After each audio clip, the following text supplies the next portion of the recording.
મિત્રો, આજની આ પ્રેસ કોન્ફરન્સમાં આપ સૌનું હાર્દિક સ્વાગત છે.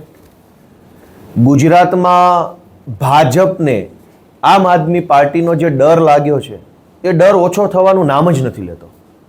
એટલો બધો ડર વધતો જાય છે, દિવસે ને દિવસે એટલો બધો ડર લાગે છે, ધ્રુજે છે, કાંપે છે, હાંફળા ફાંફળા થઈ જાય છે. અડધી રાત્રે ઊંઘમાંથી ભાજપના નેતાઓ જાગી જાય છે અને સપનામાં અરવિંદ કેજરીવાલ આવે છે, સપનામાં ઈશુદાન ગઢવી આવી જાય છે, સપનામાં સાવેણો દેખાય છે ભાજપના નેતાઓને, અને અડધી રાત્રે જાગીને એસપીને ડીવાયએસપીને ફોન કરે છે કે આપવાળાને પકડી લો, એરેસ્ટ કરી લો, જલ્દી પકડો, નહીંતર આ લોકો અમને ચૂંટણી હરાવી દેશે ને પછી અમે ક્યાંયના નહીં રહીએ. રોજ રાત્રે 12 વાગ્યા પછી ભાજપના નેતાઓના સપનામાં સાવેણો આવે છે. આમ આદમી પાર્ટીનો સામાન્ય કાર્યકર્તા ટોપી, સફેદ ટોપી પહેરીને ફરતો એવું દેખાય છે અને એટલા બધા ડરે છે કે રોજ રાત્રે પોલીસ આવે છે. ગુજરાતમાં છેલ્લા 1 મહિનાથી રાતના 12 વાગ્યા પછી આખા ગુજરાતના એસપી ડીવાયએસપીઓ આમ આદમી પાર્ટીના કાર્યકર્તાઓને એરેસ્ટ કરવા માટે સક્રિય થઈ જાય છે. માત્ર છેલ્લા 3 દિવસની ઘટના કહું તો 2 દિવસ પહેલા કોડીનાર પોલીસ, પોરબંદર પોલીસ, સુરેન્દ્રનગરમાં જોરાવરનગર પોલીસ, ગઈકાલે રાત્રે ભાવનગર પોલીસ, એની પહેલા જામનગર પોલીસ. રાત્રે 12-1 વાગ્યા પછી આમ આદમી પાર્ટીના જે મહત્વના હોદ્દેદારો છે કે જેઓ ચૂંટણી વ્યવસ્થા સંભાળે છે એના ઘરે જાય. રાત્રે 12-1-2 વાગે તમારો આધાર કાર્ડ લાવો, ચૂંટણી કાર્ડ લાવો, મોબાઈલ લાવો, તમારા મોબાઈલમાં ઉમેદવારોનો ડેટા હોય એ લાવો, કોણ કોણ ઉમેદવાર બનવાના છે, કઈ તાલુકા જિલ્લા સીટના છે, બધું આપો અમને, અને પછી ધાક ધમકી કરે.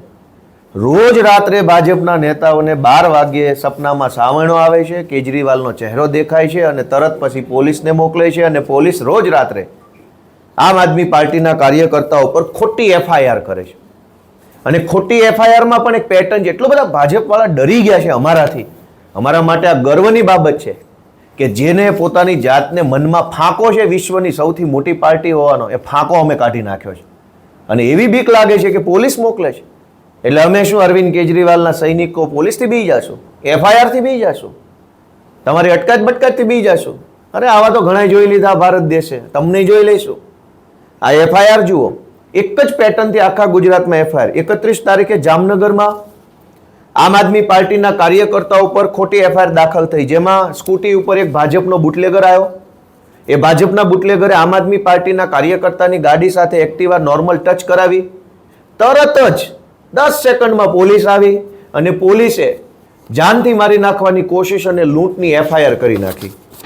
રાજકોટ ગ્રામીણ પોલીસ સ્ટેશનમાં પણ આવી જ ઘટના બની. ભાજપનો બુટલેગર આવ્યો, આમ આદમી પાર્ટીના કાર્યકર્તા સાથે એક્ટિવા ટચ કરાવી, 10 સેકન્ડમાં પોલીસ આવી ગઈ, જાનથી મારી નાખવાની કોશિશ અને લૂંટની એફઆઈઆર દાખલ થઈ ગઈ. આ રીતે દેવભૂમિ દ્વારકા જિલ્લામાં એક્ટિવા ઉપર ભાજપનો બુટલેગર આવ્યો, એણે આમ આદમી પાર્ટીના કાર્યકર્તા સાથે સહેજ ગાડી ટચ કરાવી, બોલાચાલી ઝપાઝપી થઈ, તરત પોલીસ આવી, જાનથી મારી નાખવાની કોશિશ અને લૂંટની એફઆઈઆર દાખલ થઈ. ભાવનગરની અંદર સાંજના સમયે એક ગાડી આવી, ગાડી નોર્મલ ટચ થઈ, બોલાચાલી થઈ, તરત જ પોલીસ આવી, જાનથી મારી નાખવાની કોશિશ અને લૂંટની એફઆઈઆર આમ આદમી પાર્ટીના કાર્યકર્તા પર થઈ. જોરાવરનગર પોલીસ સ્ટેશનમાં પણ કમલેશભાઈ કોટેચા, અતુલભાઈ વેગડ, અમારા કેન્ડિડેટ દીપકભાઈ ચેહલા, આ બધાની વિરુદ્ધમાં મોટામાં મોટી કલમો લગાવી અને ગંભીર ગુનો દાખલ કર્યો. દેવભૂમિ દ્વારકામાં બીજી ખંભાળિયામાં એક એફઆઈઆર થઈ કે જેમાં ઈશુદાનભાઈ ગઢવી આ ખોટી એફઆઈઆરની વિરુદ્ધમાં પહોંચ્યા તો એમની વિરુદ્ધમાં પણ એફઆઈઆર થઈ ગઈ. આ સિવાય દાહોદની અંદર અમારા કાર્યકર્તા રોડ ઉપર ઊભા હતા, ગાડી આવી, ગાડી ભટકાઈ, જાનથી મારી નાખવાની કોશિશ, લૂંટનો ગુનો. સુરેન્દ્રનગરની અંદર અમારા કાર્યકર્તા પુનિતભાઈ છે, એના ઉપર પણ જાનથી મારી નાખવાની કોશિશ, લૂંટનો ગુનો. આખા ગુજરાતમાં અત્યાર સુધીમાં 70 કરતાં પણ વધુ એફઆઈઆર છેલ્લા 20 દિવસમાં ભાજપવાળાએ નોંધાવડાવી છે અમારી વિરુદ્ધમાં. ભાજપને કેવો ડર લાગે છે અમારાથી, એ જોઈને અમને ખુશી થાય છે કે કાં નીકળી ગયો ફાંકો ભાઈ વિશ્વની મોટી પાર્ટીનો. પોલીસ હારે ગઠબંધન કરીને ચૂંટણી લડવા નીકળ્યા છો, 30-30 વર્ષથી વિકાસની વાતો કરો છો. નરેન્દ્ર મોદીનું, અમિત શાહનું નામ વટાવીને ચરી ખાતા હતા. અમારી જેવા સામાન્ય ગામડાના છોકરાઓ તમારી સામે ચૂંટણીમાં શું ઊભા રહ્યા કે પોલીસને સહારો લેવો પડ્યો, પોલીસ પાછળ છુપાવવું પડ્યું. એસપી, એ ડીવાયએસપી હાથ જોડે છે ભાજપના નેતા, બચાવી લ્યો આપવાળાથી. એસપી પગ ઝાલુ, એસપીના ડીવાયએસપીના ટાંટિયા પકડે છે ભાજપના નેતાઓ. અને કહે છે કે અમને બચાવો આપવાળાઓથી, ઊંઘ નથી આવતી, બ્લડ પ્રેશર હાઈ થઈ ગયું છે. શરમ આવવી જોઈએ ભાજપના નેતાઓને કે 30 વર્ષ પછી તમે એસપી અને ડીવાયએસપી ના સહારા લઈને ચૂંટણી લડવા નીકળ્યા છો. બહુ તમે વિકાસ કર્યો હોય, બહુ ગુજરાતનું ભલું કર્યું હોય તો આવી જાઓ, મોરે મોરો કરો, આવી જાઓ ખુલ્લા મેદાનમાં અને લડી લો ચૂંટણી લોકશાહી ઢબે. અમે જોઈએ કે તમે કેટલા પાણીવાળા છો. આખા ગુજરાતમાં 60-70 કરતા વધુ એફઆઈઆર, 200 કરતા વધુ આમ આદમી પાર્ટીના કાર્યકર્તાઓને જાનથી મારી નાખવાની કોશિશ અને લૂંટની કલમો લગાવીને અત્યારે જેલમાં પૂર્યા છે. દરેક જિલ્લામાં, દરેક તાલુકામાં એક જ પ્રકારની એફઆઈઆર. મારું ગળું દબાયું, સોનાનો ચેન તોડી લીધો, ગળું દબાયું, ચેન તોડી લીધો, ગળું દબાયું, ચેન તોડી લીધો. આખા ગુજરાતમાં આ પ્રકારની એફઆઈઆરો નોંધાય. એક સ્ક્રિપ્ટ આવી છે. એ અહીંયા ગાંધીનગરમાં બેસેલા હર્ષ સંઘવીના કેટલાક જે દલાલો છે આઈપીએસ, એનું નામય ખબર છે. એને આપણે કહેવા માંગીએ છીએ કે બહુ દલાલીમાં મજા નથી. સરકારો બદલાઈ જશે ને તો મોઢું છુપાવવાની જગ્યા આખા ગુજરાતમાં નહીં મળે. અમે બધું જાણીએ છીએ કયા આઈપીએસઓએ આ દલાલી ચાલુ કરી છે હર્ષ સંઘવીની. એટલે ભાજપના નેતાઓને ખુલ્લેઆમ કહી દઈએ છીએ કે કંઈ વાંધો નહીં, તમારે પોલીસ સાથે ગઠબંધન કરીને ચૂંટણી લડવી છે, કશો વાંધો નહીં. અમે અરવિંદ કેજરીવાલના સૈનિકો છીએ, બતાવી દઈશું કે અમારામાં કેવો દમ છે.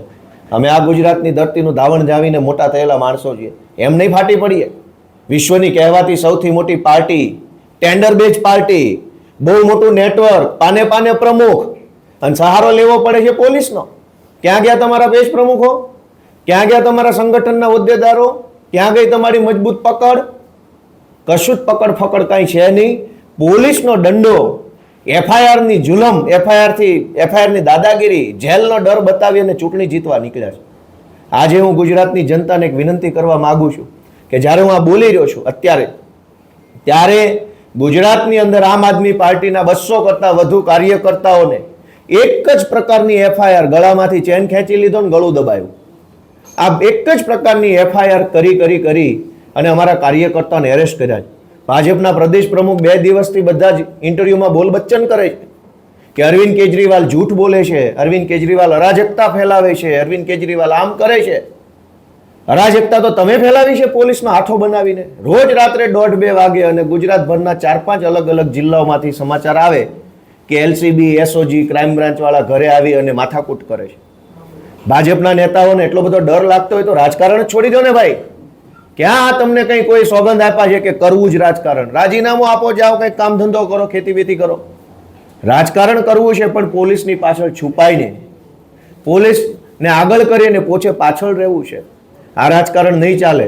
અરવિંદ કેજરીવાલજીએ ગુજરાતના મુખ્યમંત્રીને હમણાં પત્ર લખ્યો કે ભાઈ આ તમારા ભાજપ પાર્ટી ડરમાં ને ડરમાં અમારા કાર્યકર્તાઓ પર ખોટી એફઆઈઆર કરે છે, તો મારે તમને મળવું છે, સમય આપો.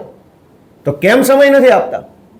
ટીવીમાં આવીને, ન્યૂઝ ઇન્ટરવ્યુમાં લઈને ભાજપના નેતાઓ મોટી મોટી વાતો કરે છે કે કેજરીવાલ આમ કરે છે, તેમ કરે છે.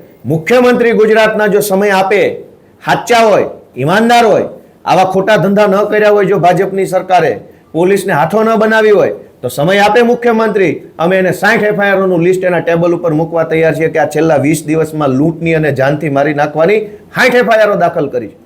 એક બાજુ ગુજરાતમાં ગુંડાઓ, બુટલેગરો, તોડબાજો બેફામ બન્યા છે. કોઈ પકડવા વાળો નથી. ડ્રગ્સ માફિયાઓને, ખનીજ માફિયાઓ, રેતી માફિયા, હમણાં તો ગેસના બાટલાના માફિયા આવ્યા.